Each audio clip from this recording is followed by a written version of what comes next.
I think from my experience, right, the most common misconception that people have about a person with a disability is that just because they have one impairment, that they also are impaired in other ways.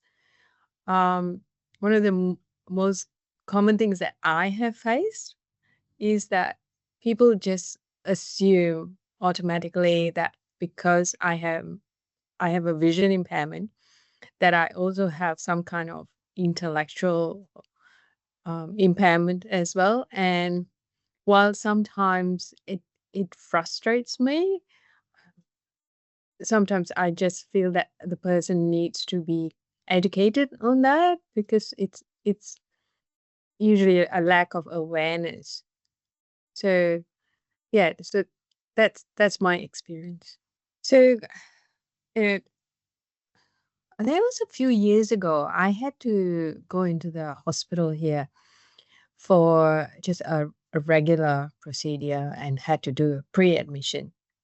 And I was there with a support person, and the nurse came out and she called out my name, and my support person led me into the room and seated me at a desk. So, the desk was in front of me, and the nurse was sitting on the other side of the desk, and my support person was sitting to the left of me. And the nurse starts talking to my support person rather than me, as in, and I was the patient. I just, and people who support me, they know you just don't do that with me because I will have something to say. And it was actually my when the nurse started talking to the support person, she goes, I'm not the patient. She is. Tara is. I suggest you ask her the questions.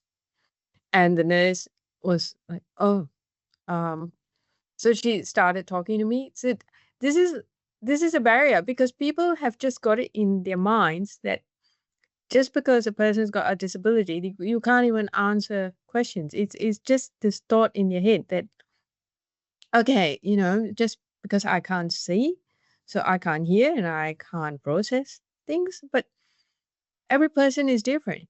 So the barrier is the lack of awareness of having connected with a person with disability, and I think that will make a lot of difference for a lot of people if they knew someone with a disability, and then I I think it will create a better understanding. It's just a lack of knowledge. I've actually had positive experiences as well. So I had to go into the Services Australia office here uh, probably late last year to speak to one of the staff. They When I walked up to the counter, and it was just a normal process. I was there with a support person, and then I went and sat down to wait for this person to come out and greet me.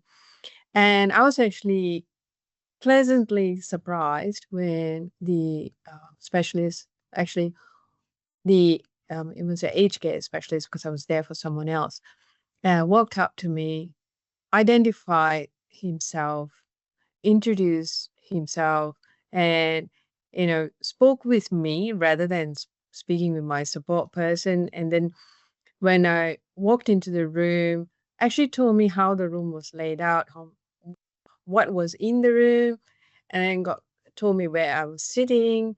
And even when he handed me some paperwork that I needed, told me exactly what was in the bunch of documents that he handed me, and put it in my hand. So I thought, this was such a positive experience, and I didn't feel um, like I wasn't valued. So it was just such a good experience.